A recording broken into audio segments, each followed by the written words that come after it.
Paris, the city of love. Ethan and Claire had finally made it. Their honeymoon, the trip of a lifetime. They looked perfect. She in her white sundress, he holding her hand as they checked into the Ritz. People turned to look. They had that glow that says, "We made it." But fairy tales usually hide monsters. Because while Ethan saw a loving wife beside him, Claire saw a ghost she couldn't forget. Ryan, Ethan's own brother. It started as friendly chats months before the wedding. Late night venting about Ethan being too busy. Innocent texts turned into secret phone calls. And before long, feelings got complicated. The night before the wedding, Ryan almost didn't show up. Not because he was sick, but because he couldn't stand to see the woman he wanted walking down the aisle to his brother. But he smiled, gave a toast, pretended everything was fine, until he heard honeymoon, France. That was the moment he decided. If she was gone, he was following. Lower tone, suspense builds.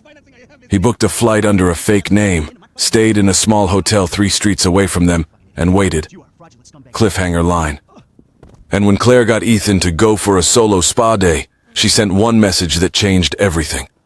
"I'm here." Ethan woke up to an empty room. Her suitcase was gone. Her phone switched off.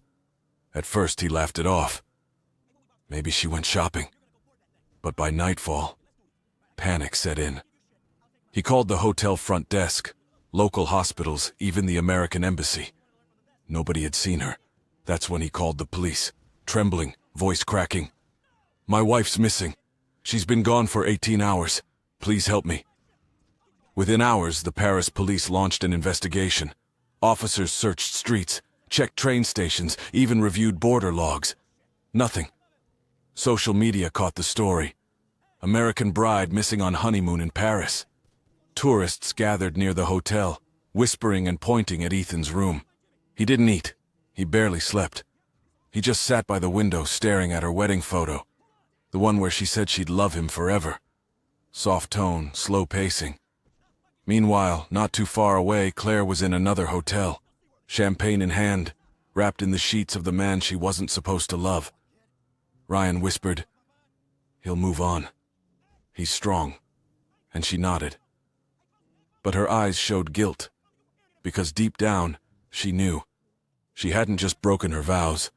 She'd broken a man who didn't deserve it. Cliffhanger line.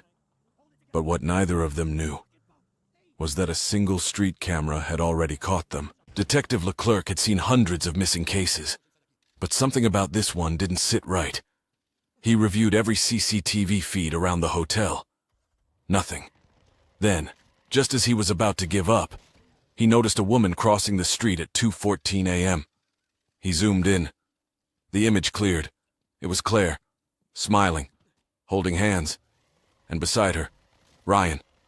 The detective checked the registry of nearby hotels. There it was, Ryan's name, under a fake ID. He called back up. Within minutes, they were at the door. Room 308. Ryan opened it shirtless, eyes wide. Claire froze behind him wearing a robe. "Madame Claire, vous êtes vivante." Translation, "Ma'am, you are alive." The police didn't arrest them, but they didn't have to. The footage did the job. By morning, every news station had the story. Missing American bride found, with husband's brother. Lower tone, heavy pause. Ethan found out not through a call from the police, but from his phone buzzing non-stop. Photos, headlines, comments. He opened one and dropped his phone.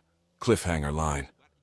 And by the time he saw them holding hands on screen, something in him just broke. Ethan sat in the police station, silent, staring at Claire across the table. She looked smaller now, scared.